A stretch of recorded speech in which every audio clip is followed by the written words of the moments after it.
Hello, नमस्कार दोस्तों। स्वागत है आपका डी दास ब्लॉग में। आज दोस्त के यहाँ से कुछ खास चीज़ आई है, यानी कि दोस्त के घर से। चलिए आपको दिखाते हैं वो कौन सी चीज़ है।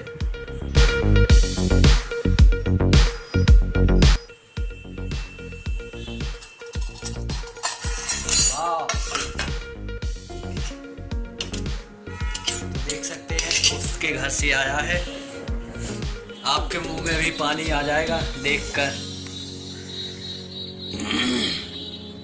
आप सभी जानते हैं कि शायद इसे प्यूंसरी कहते हैं, और क्षेत्रीय भाषा या बोली में कहें तो गांव देहात में इसको तेली भी कहते हैं। तो आप सभी को पसंद होगी। चलिए इसको चख कर देखते हैं इसका टेस्ट कैसा है। चलिए तो इसे खाते हैं और टेस्ट करके बताते हैं आपको कैसा है।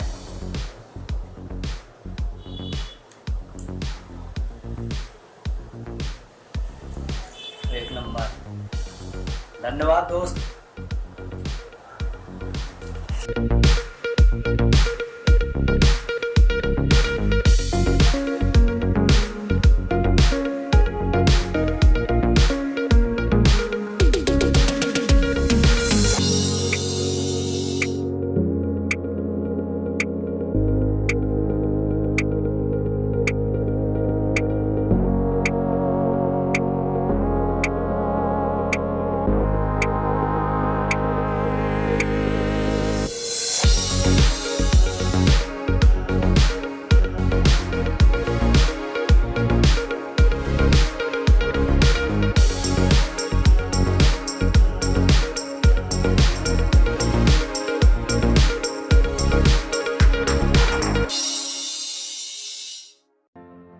आप दोस्त को किस नजरिए से देखते हैं?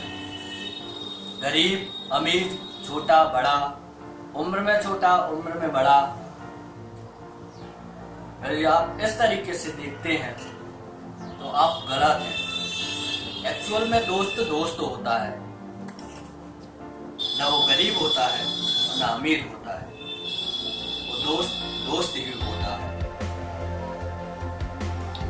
तो अपने दोस्त की जो परिभाषा है उसे बदलिए और एक बेहतर दोस्त बनने की तरफ आगे कदम बढ़ाइए।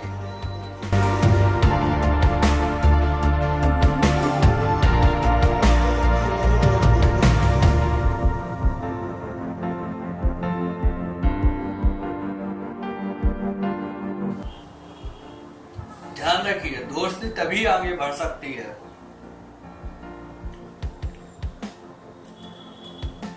जब आप में एक ईमानदारी और संजीदगी हो।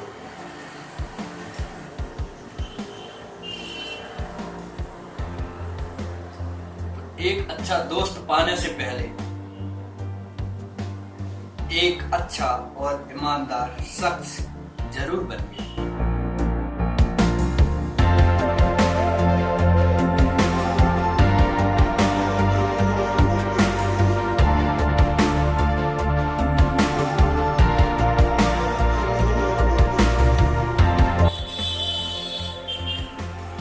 जिस प्रकार से हमारी भूख मिटाने के लिए भोजन की आवश्यकता होती है या खाने की आवश्यकता होती है, सेम उसी तरह दिमाग तंदुरुस्त बनाए रखने के लिए एक ज्ञान और किताब की जरूरत होती है। तो ध्यान रखें, आपका एक अच्छा दोस्त किताब भी हो सकती है और आपके आसपास का बेहतरीन एनवायरनमेंट या वातावरण जो आपको एक बेहतर इंसान बनाने में मदद कर सकता है, मदद करेगा। आप भी कभी टेस्ट लीजिए इस प्यूसरी का और साथ में दोस्तों को भी खिलाइए।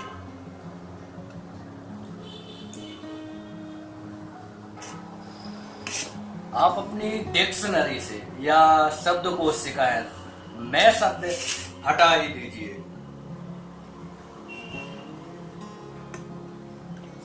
क्योंकि ये एक ऐसा विचार है जो रिश्तों को तोड़ने में सबसे ज्यादा माहिर है। मैं अहम पैदा करता है,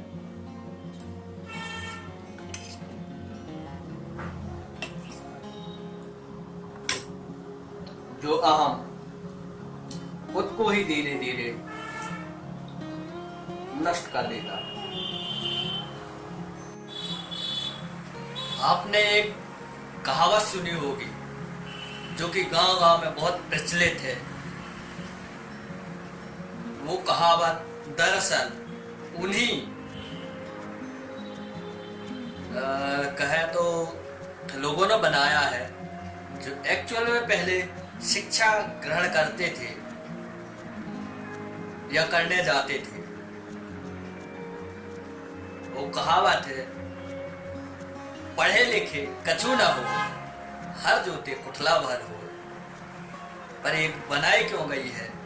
ये एक गहन अध्ययन का एक विषय है, क्योंकि इस कहावत के थ्रू देश की लगभग 50% आबादी को आजादी से पहले तक शिक्षा से वंचित रखा गया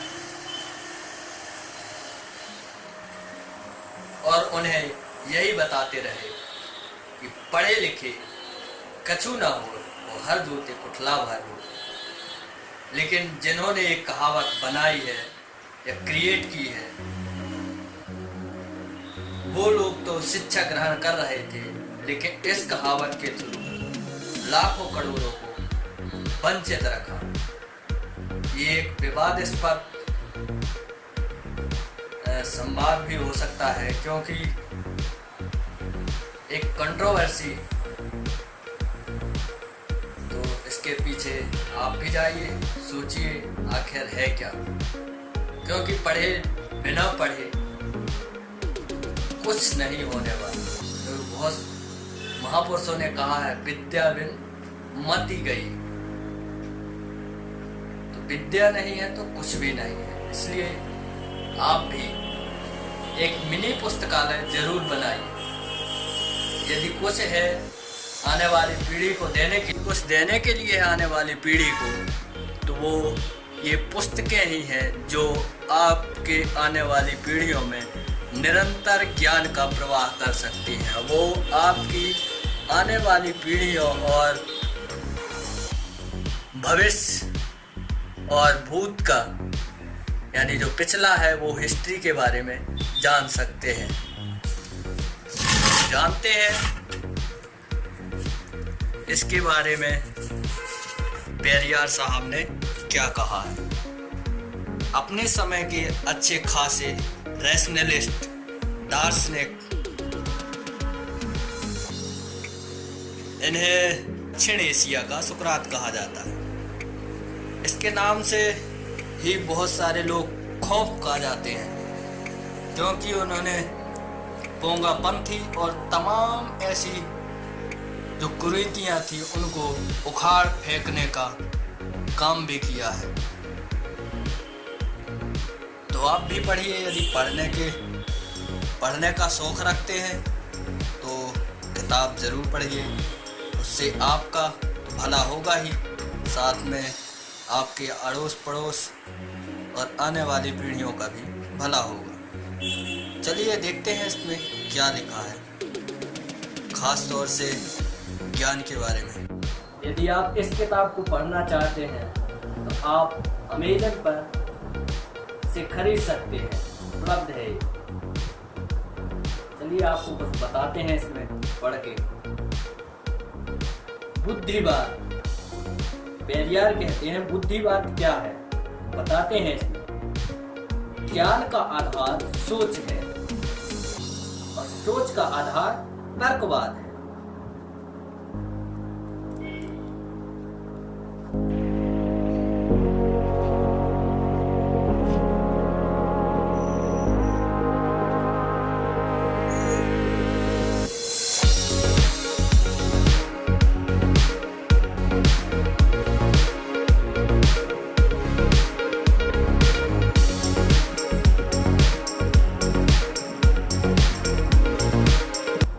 पेरियार इसमें लिखते हैं, तर्कवाद से पैदा